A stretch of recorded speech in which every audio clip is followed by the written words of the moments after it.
চলো গাইস, আজকে তোমাদের সাথে শেয়ার করব গায়ে হলুদের দিনকে কি কি হয়েছিল। সো প্রথমেই তো আমরা রেডি হয়ে বেরিয়ে গেছিলাম, একটু লেট হয়ে গেছিলো বাট বেরিয়ে পড়েছিলাম। তারপরে দেখো বেরোতে না বেরোতেই দেখি তানভি দৌড়ে দৌড়ে আসে, ওর স্কুল ছিল ওইখান থেকে এসছে বাড়ি যায়। এরপর আমরা বেরিয়ে পড়েছিলাম আর যেতে যেতেই দেখি রাস্তায় আরেকটা বিয়ে বাড়ি, মানে গায়ে হলুদের জন্য যাচ্ছে ব্যান্ড পার্টি নিয়ে। তারপরে তো আমরা সোজা চলে এলাম ফ্ল্যাটে, ওখানে গিয়ে দেখছি ফটোশ্যুট হচ্ছে ছোট দাদার। তারপরে মিলে তো সবাই অনেক ছবি তুলে নিয়েছে, বাট আমরা একটু দেরি করে এসেছি, তাই জন্য আমরা পরের দিকে সব ছবি তোলাতুলি করেছি। এখানে তো প্রচুর ভিডিও করেছি, প্রচুর ছবি তুলেছি, সানলাইটের আলোতে এত ভালো আসছিল সেই সময়টা।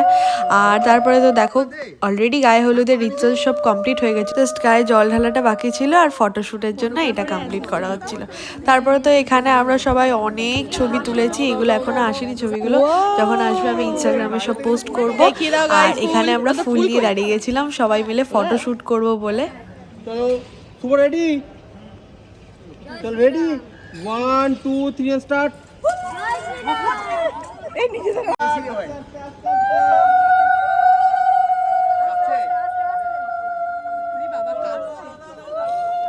বাই দ্য ওয়ে, এই দিনে গেট রেডি উইথ মি কিন্তু আমি অলরেডি পোস্ট করে নিয়েছি, সো যারা যারা দেখোনি প্লিজ গিয়ে দেখে নিও।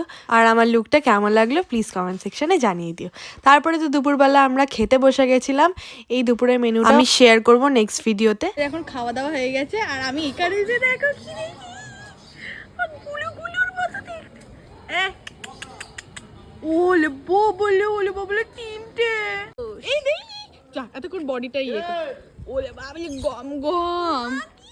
আশা করছি বিয়েবাড়ি সিরিজগুলো তোমাদের খুব ভালো লাগছে দেখতে, আর ভিডিওগুলো ভালো লাগলে প্লিজ আমার চ্যানেলটাকে সাবস্ক্রাইব করে দিও। আর বাকি ভিডিও নেক্সট পার্টে আসছে। বাই।